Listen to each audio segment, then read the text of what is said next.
na ba kasing asawa ko? Kakasal na kami. Ay, pre, gising na. Gising na, uy. Gising na, kasama Wait naman. lang. Papahinga pa ako eh. Hirap pala ikasal. Dami-daming ginagawa.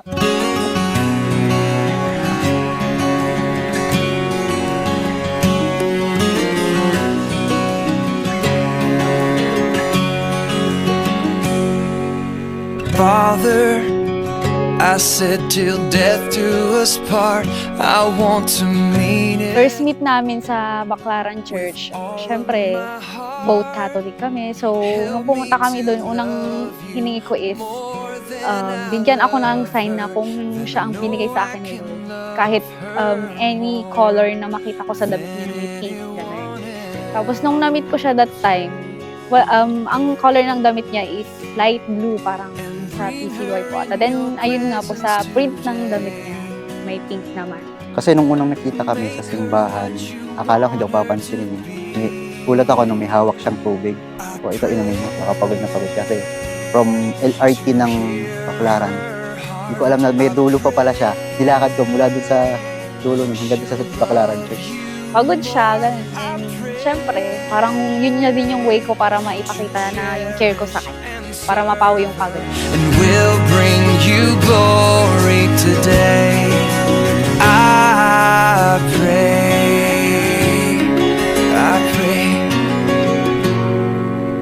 Yung ano yung maasikaso. Nasa-sense niya lagi na kung ano yung kailangan ko, binibigay niya. Especially yun sa pagkain, kung kailangan ko magpahinga. Sa lahat ng nakilala ko, siya yung maalaga talaga.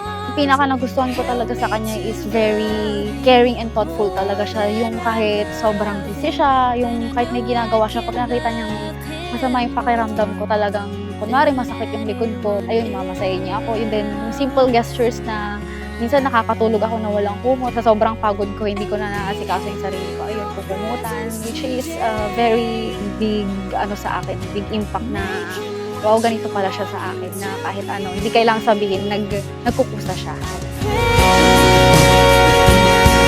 To hear his heart, I pray. He'll love you more, I pray. To strengthen and serve him, we'll bring you glory today. I pray.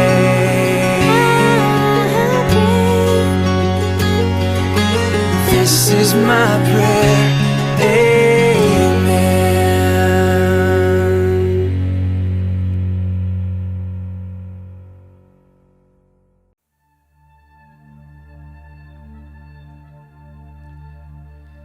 Been rehearsing for this moment all my life, so don't act surprised if the feeling starts to carry me away.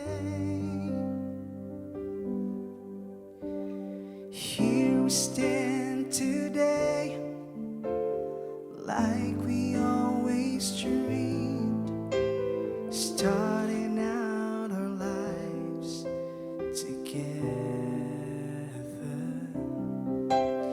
The night is in your eyes, and love is in our hearts. I can't believe you're really mine forever. So if you feel the cold wind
search for an explanation, only one thing it could be. That I was born for you. It was written in the stars. Yes, I was born for you. And the choice was never ours. It's as if the powers of the universe conspired to make you mine. Until the day I die, I bless the day that I was born for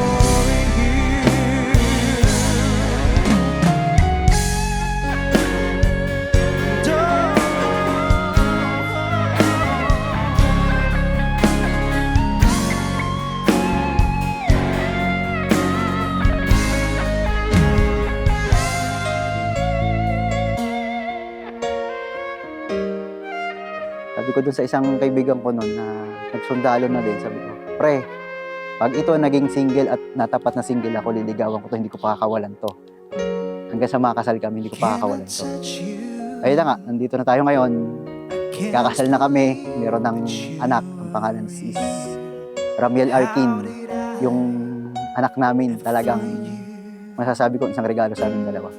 Tingling Rose, bukal ba sa iyong loob ang iyong pagparito upang makaisang dibdib si Raniel na iyong pakamamahalin at paglilingkuran habang buhay? Opo, Father.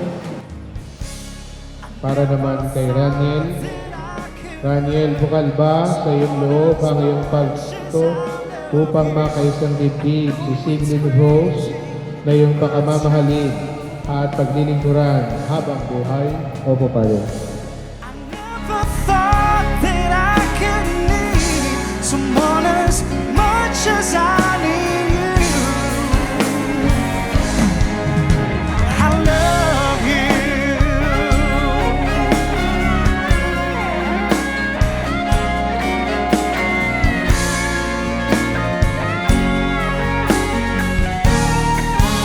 Minamahal namin Rainier at si Jane. Ang langit at lupa ay saksi sa iyong pagtitipan. Sa ngalan ng sambayan ng araw ito, kami nagpapatunay na kayo mag-asawa na sa mata ng Diyos at sa mata ng tao. Bukas palad namin kayong tinatanggap at makakaasa kayo sa aming tangkilik at panalangin. Mi, salamat sa lahat ng pag-aasikaso mo sa akin, lalo na sa amin ni Arkin, dumating siya. Hindi ko maipapangako na magiging perfect akong asawa, pero kung ano yung pinagkaloob sa atin ng Diyos, gagawin ko lahat ng makakaya ko na tuparin yung responsibility ko and then yung commitment sa anak natin, lalong-lalo na sa Diyos. Ganun, salamat sa lahat. Mahal, unang-una, sorry kasi minsan madaling uminit yung ulo ko kasi alam mo naman, na minsan parang puro init ng ulo, ganun. Alam mo namang iyakin ako, pero alam mo, despite na sa tagal na natin, nakita ko yung sacrifice mo para sa akin. Hindi ka pa rin nag-give up sa akin na kahit madalas akong toyoin, ganun. Thank you kasi andyan ka palagi para sa akin na willing kang i-give up lahat. I mean, ako yung first priority mo. From this day forward na ikakasal tayo, ikaw na yung priority ko at yung magiging si Arkin at magiging anak pa natin. Wala akong maipapangako na kahit ano, pero I'll do my best na maging best wife and best mother sa magiging anak natin. And mahal na mahal kita sa umbara. But nothing's gonna change my love for you.